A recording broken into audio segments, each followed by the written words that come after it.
Hey people, it's me, Eco Chick. It's just before a weekend. We just have had our eggs for about a week and a half now, and we have alevin emerging. I'm hoping you're starting to see that in your tank as well. There's mine. Oh, that one. Oh, great. That one is actually starting to emerge out of its casing. I'm going to be quiet and watch that for a minute.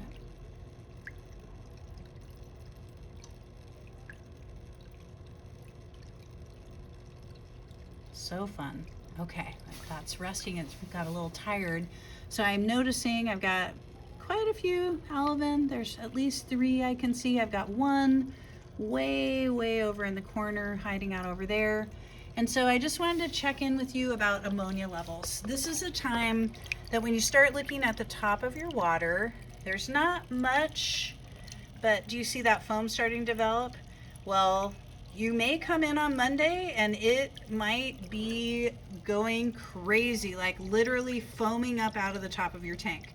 So this is the time when we start changing out some of the water. And I want to show you a little technique, and I'm also going to do the ammonia test for you. The ammonia test has 2 liquids, so that's a little bit different. And you have to wait a little bit longer. So I already have here my little tube with water in it that I pre-collected, and I'm going to go ahead and get my number 1 ammonia ready. So here it's, let's see, let me find my box really quick. So here we do 8 drops, I believe. Actually, it's on the back of the card. I'm just modeling what you might be going through. So here on the back of the card, you can see that we do 8 drops of the number 1. You're holding it directly up and down so the drops are uniform shape. Then we do our number 2. We go ahead and do our little, kind of wave back and forth to mix it.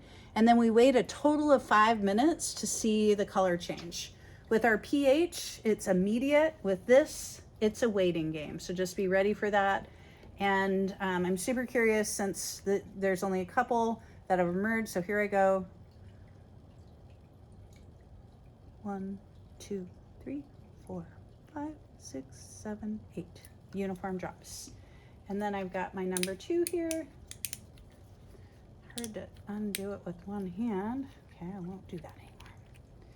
Okay, and then here's my other one. I gotta need 8 of this. I'm putting it directly up and down. 1, 2, 3, 4, 5, 6, 7, 8. Okay. Go ahead and put the caps back on those. I'm gonna put the cap on my vial. I'm gonna go ahead and do a few little waves here. You see it starting to turn a yellow color already. And that's just at the immediate. This is kind of the color that we want, actually. And because there's only 3 or 4 emerged so far, it's likely that our ammonia level isn't too terrible yet. So just kind of checking that. That's where we're at, but hasn't been 5 minutes yet. So let me put this back and we're gonna wait for that. But while we wait, and it probably, won't be ready by the time I'm showing it to you, but I wanted to also go over how you empty part of the water out of your tank. And so what you're gonna need to do is you unplug your waterfall filter, because you're going to be taking the water level down and that could make your pump work too hard. So I go ahead and I unplug my waterfall.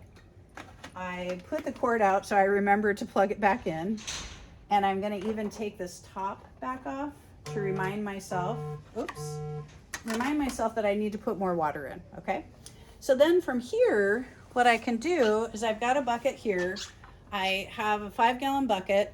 I'm only going to be doing a small amount today because I don't have enough water saved that has been dechlorinated, and I'm not going to be using dechlorinator even though I could. So what you do is you have your bucket close. If there is a lot of foam, like if I had a lot of foam up here, I would actually be trying to scrape that off Sometimes I'll use just like a piece of paper even as just sort of a scoop, or a laminated, something that's laminated works. A little mini shovel would actually be a good idea, or a little dustpan that would kind of skim the top, because if you dip into it too much, it's going to push that foam down and it's just harder to collect it. For today, I don't have a lot of foam, just a little, and I can tell already that my ammonia level is elevated, even though I have a couple. So I'm going to go ahead and believe it or not, I'm going to hold my bucket up here. I'm pulling this out. You see the water, and you can easily just remove some of your water into this bucket. I'm only going to do about 3/4 of a bucket today because that's what I have saved, but I also have some water ready for Monday when I come back in. It's better to only change about 1/3 to 1/2 at the most, so that the water isn't too different for them, but we do want to deal with the ammonia levels. And so I'm just going to go ahead and keep doing this. We're at just a couple minutes on our ammonia level. It's definitely getting into the green, so it's a good thing that I'm doing this right now. And it only took me this many years to realize, it was actually last year, that, dipping something in and scooping water out is great, but wow, we have a pump that can just pump it right out for us. So just, pumping out as much water as you have saved up so that you can have your water level high enough for your waterfall filter to work properly. And also this pump here, I should also have unplugged this pump. So the pump inside the tank will also need to be unplugged.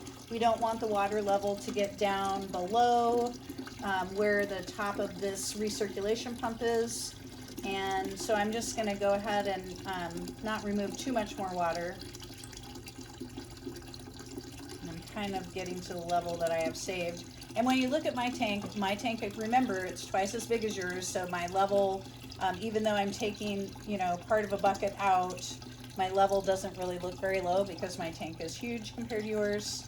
All right, that's kind of where I'm gonna be. I'm just gonna quickly put it back in there. You might want to have your bucket closer. I just made kind of a mess. So so I've got my water out. I go ahead and I'm gonna dump that in my sink. I've got my extra water here ready to go. When I pour it in, it kind of can disturb the fish. So what I usually do is I pour it right over the top of the recirculation pump so that it is actually hitting that instead of the bottom. Hope you can see that. I'm going to go ahead and take it up to the level that I need. Remember, it's a great idea to have it pretty close to your black line so that over weekends your pump doesn't go dry. I'm going to go ahead and use my pitcher to get a little bit more water into my waterfall filter, and I'll go ahead and plug that back in, and voila, should start pumping. Sometimes it takes a minute. If it doesn't start right away, keep trying to put more water in. So like it did grab it. You can see my pump is definitely pumping. These little spinny things aren't being super great at spinning. Don't worry about that so much. It is an additional filter. You've got this other filter in. If you have this type, if you have the other type, then you don't have that wheel. If you look at the top of my water, even though I've turned my thing back on, my filter back on, I can still see a little bit of sliminess on the top. That's okay. I will take care of it on Monday. I'm going to do a bigger change out of water, but I just kind of wanted you to give you a heads up about what is probably going to be happening over the weekend for you. On Monday, if the foam's going crazy, I'll take another little video just to show you how I skim that off. And so hope everything's going okay in your tank at your school, and everything is going pretty fantastic here at the headquarters. In fact, Seymour and Snarky agree that they are ready to care for our little salmon. So have a wonderful whatever you do. This is Eco Chick signing out.